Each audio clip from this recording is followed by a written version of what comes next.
রাজ্যের একজন বিখ্যাত কন্টেন্ট ক্রিয়েটর বিশ্বজিৎ দাস অর্থাৎ প্র্যাঙ্ক জোনের বিশ্বজিৎ দাস মানুষজনকে বিভিন্নভাবে এন্টারটেইনমেন্ট করে নাম কামিয়েছে। বর্তমান সময় দাঁড়িয়ে যখন ত্রিপুরা রাজ্যে প্রায় 15,000 কোটি টাকার বিপর্যয় নেমে এসেছে, ঠিক সেই সময় বিভিন্ন ত্রাণ শিবিরগুলিতে দেখা যাচ্ছে বিশ্বজিৎ দাসকে। ঠিক একইভাবে দক্ষিণ ত্রিপুরা জেলার অন্তর্গত মুহুরীপুর ফরেস্ট রেঞ্জে একটি ত্রাণ শিবির গড়ে উঠেছিল, আর সেই ত্রাণ শিবিরেই সাহায্য করতে গিয়ে আক্রমণের শিকার হয়েছে বিশ্বজিৎ দাস। দক্ষিণ ত্রিপুরা জেলার মুহুরীপুর সেই ফরেস্ট অফিসে সরকার কর্তৃক সবকিছুই ছিল, কিন্তু রান্না করার মতো কোনো সিলিন্ডারের ব্যবস্থা ছিল না, যার কারণে সেই ত্রাণ শিবিরে থাকা মানুষজন প্রায় অনেকটা সময় ধরেই খাবার ছাড়া ছিলেন। সেই ত্রাণ শিবিরে থাকা প্রায় 80 ঊর্ধ্ব একজন বয়স্ক লোক বিশ্বজিতের হাত ধরে এমনটাই কাকুতি মিনতি করতে থাকেন। তাদের দাবি ছিল যে রান্নার ব্যবস্থা যাতে করে দেওয়া হয়। তড়িঘড়ি বিশ্বজিৎ দাসের পক্ষ থেকে একটি সিলিন্ডারের ব্যবস্থা করে দেওয়া হয় এবং সেখানে বৈদ্যুতিক সংযোগ দেওয়া হয় যাতে মানুষজন সুস্থভাবে থাকতে পারেন। ঠিক সেই সময় ত্রাণ শিবিরে উপস্থিত থাকা বেশ কিছু মহিলাদের কথা মাথায় রেখে এবং তাদের সুস্বাস্থ্যের কথা মাথায় রেখে বেশ কিছু স্যানিটারি প্যাড সেই মহিলাদের অনুমতি নিয়ে বিশ্বজিৎ দাস তাদেরকে দেওয়ার চেষ্টা করছিল। ঠিক সেই সময় তেলে বেগুনে জ্বলে ওঠেন এলাকার তথাকথিত মণ্ডল নেতা। ওনার পক্ষ থেকে জানিয়ে দেওয়া হয় মণ্ডলের কোনো অনুমতি ছাড়া কোনো ত্রাণ দেওয়া যাবে না। তাছাড়া একজন ছেলে হিসাবে কি করে মহিলাদেরকে স্যানিটারি প্যাড বিতরণ করছে এই বিষয় নিয়ে তিনি তেলে বেগুনে জ্বলে ওঠেন এবং সেই স্যানিটারি প্যাডের ব্যাগ লাঠি দিয়ে ফেলে দেন। বিশ্বজিৎ দাসের ওপর আক্রমণ করেন তিনি, তাকে ধাক্কা দিয়ে সেই ত্রাণ শিবির থেকে বের করে দেওয়ার অভিযোগ উঠছে। আর এমনটাই অভিযোগ করেছেন প্র্যাঙ্ক জোনের বিশ্বজিৎ দাস। আমাদের সাথে একান্ত ফোন আলাপে কি অভিযোগ জানিয়েছেন তিনি শুনবো। নমস্কার, স্বাগত জানাচ্ছি সোশ্যাল বাংলায়। হ্যাঁ, নমস্কার। এই মুহূর্তে ত্রিপুরার যে পরিস্থিতি, তার মধ্যে ত্রাণ দিতে গিয়ে যে ঘটনাটা ঘটেছে সেটা সামাজিক মাধ্যমে আপনি বলেছেন, কি হয়েছিল বিষয়টা? না, অ্যাকচুয়ালি আমাদের মৌরিপুর থেকে অনেকেই মেসেজ করতেছিল, কল করতেছিল যে ওখানে একটু যাইতাম। তো আমি গেলাম রীতিমতো মানুষের খবর পাই।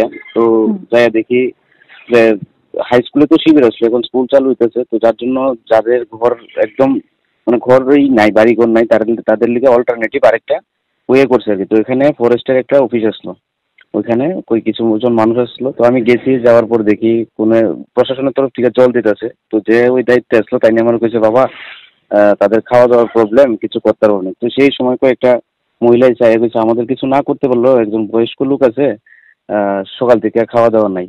তো আমি গেলাম রীতিমতো। তো লোকটার বয়স প্রায় 85 হইব। তো তাই নিয়ে বললাম, দাদু তোমার কি লাগে আমি করে দেবো। তো তাই নিয়ে ভেঙে পড়লো, কইলো আমার কেউ নাই, সকাল থেকে খাইতেছি না। তারপরে আমি বললাম সমস্যা কি? তার কাছে মানে ভর্তি চাল ডাল ডিম দুধ সবকিছু আছে, শুধু গ্যাসের সিলিন্ডার নাই। তারা আশ্বাস দিতেছে সকালে আনবো, দুপুর আনবো, এই করতে করতে মানে আমিও বিকাল অব্দি অপেক্ষা করলাম। তারপর আমি একটা গ্যাসের সিলিন্ডার আনলাম। ওখানে কারেন্ট আসলো না। আরেকজনের হেল্প নিয়ে আমার ছেলেরাও কারেন্টের লাইন টাইন টাঙাইলো, বাল্ব জ্বলাইলো। তারপরে এবার আমরা ছেলেরা তো মানে এই বন্যার পরিস্থিতিতে ছেলেদের কোনো প্রবলেম নাই, বেসিক্যালি জামা কাপড় নিয়ে আমরা এক একটা মানে গামছা দিয়ে অনেক সময় কাটে নিতে পারবো, কিন্তু আমাদের মা বোনদের তো অনেক কিছু প্রবলেম থাকে। তো ওইখানেই আমি কইছিলাম যে একজন মেয়ে লোকরে মানে প্রথমে আমি তাই নিয়ে কইছি ভালোভাবে যে এরকম আপনার জিনিসপত্র আনছি, লাগবো নি, তাহলে আপনি বাকি জিনিসটা যদি সবাইটা বুঝাই কোন, যদি এগ্রি করেন তাইলেই দেবো। তো এই লোকটা 2 ঘন্টা ধরে অপেক্ষা করতেছিল। তো যখন আমি গ্যাস ট্যাস দিলাম, রান্না বসাইছি, তো ওই তারপরে এই একদল মানে কয়েকজন মানুষ হয়েছে গাড়ি নিয়ে। তো তারা আমি জানি না সামহাও কি নাকি আমি জানি না এটা। তো তারা এখানে কইতাছে খাওন দাওন কই গেল, তো হ্যান ত্যান। আর যত মানুষগুলো আসলো সবাই চুপ, মানে তাই নিয়ে তো আতঙ্ক খুব। তো আমিও চুপচাপ রয়েছি। ততক্ষণে মহিলারা কইতেছে, ভাই জিনিসটি দিয়ে দাও, আমি আবার বাড়িতে যেতাম। তো আমি কইলাম যে তো মেয়ে লোকের জিনিস, এতগুলো পুরুষ মানুষ আছে, এখন কেমনি দেবো, তারা বাইরে হলে দেবো। তো তারা তাদের কথাবার্তা কয়ে বাইরেছে। তো সেই সময় আমি জিনিসটি নিয়ে গেলাম, স্যানিটারি প্যাড গুলাম। তো আমি কইলাম দেখেন নানান জায়গায় তো মানুষ মানে মেয়েদের অনেক প্রবলেম, কিন্তু এটি লজ্জার ভয়ে কেউ কইতে পারে না, আর অনেকে দেয় না। তো জিনিসটি যার যতটুকু লাগে সেভাবে নেন, কেউ নষ্ট করবেন না। কারণ আমার কাছে তো 200-300 মানুষের মানে মেটেরিয়াল থাকে, তো তারা যদি আবার মানে আওলা জাওলা ইয়ে করে যদি আমার একটা প্রবলেমে পড়ে, সেই ধরুন তার নিতেছে খুশি এগ্রি করতেছে, ওই এখানে একজন লোক এবার এই স্যানিটারি প্যাড দেওয়াতে তুমি মেয়ে লোকের জিনিস দিতেছো, কি হয়েছে হেন না তেন না, তো এই অনেকটা উগ্র হয়ে গেছিল, শেষ পর্যন্ত মানে হাতাহাতি অবস্থা হয়ে গেছিল। তো প্রায় মানে এমন হয়ে গেছে যে লাঠি মেরে সরিয়ে দিতে আসলো, আমি স্যানিটারি প্যাডের বাক্সটা বার করছি, আমার ঘাট ধাক্কা দিয়ে বার করে দিচ্ছে, হইতেছে এন কার পারমিশন আইসো, এন ত্রাণ টান লাগতো না কিচ্ছু, আমরা মন্ডলের পারমিশন কেড়ে নিছো না, এখানে কোনো দরকার নেই, তোমরা যাও। তো আমি আর বাড়াইছি না, এই আর কি আমি করলাম।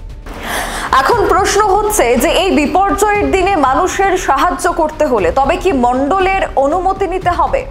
দ্বিতীয় প্রশ্ন হচ্ছে যে মহিলাদের সুস্বাস্থ্যের কথা মাথায় রেখে তাদেরকে স্যানিটারি প্যাড বিতরণ করা সেটা কিভাবে অন্যায় এবং কি কারণে বা কার অনুমতিতে মহিলাদের জন্য আনা সেই স্যানিটারি প্যাডের ব্যাগ লাথি দিয়ে ফেলে দিলেন সেই তথাকথিত মণ্ডল নেতা?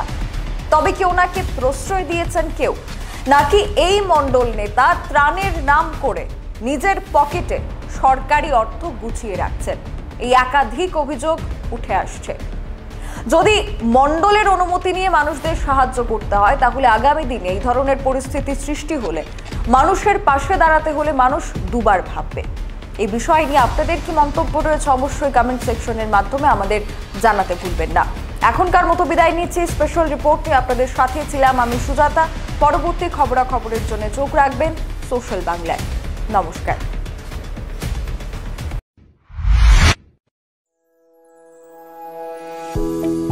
সেবাব্রত নার্সিং হোম আপনাদের জন্য নিয়ে এসেছে উন্নত মানের চিকিৎসা পরিষেবা।